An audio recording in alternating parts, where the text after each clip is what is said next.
Matplotlib transparent line plots. I am plotting two similar trajectories in Matplotlib, and I'd like to plot each of the lines with partial transparency so that the red, plotted second, doesn't obscure the blue.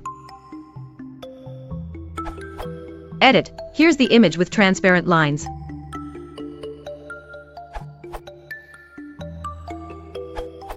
It really depends on what functions you're using to plot the lines, but try see if the on you're using takes an alpha value and set it to something like 0.5. If that doesn't work, try get the line objects and set their alpha values directly.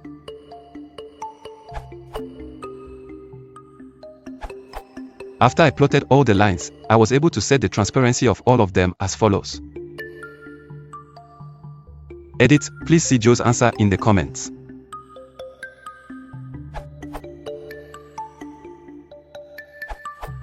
Plain and simple. I know I add nothing new, but the straightforward answer should be visible.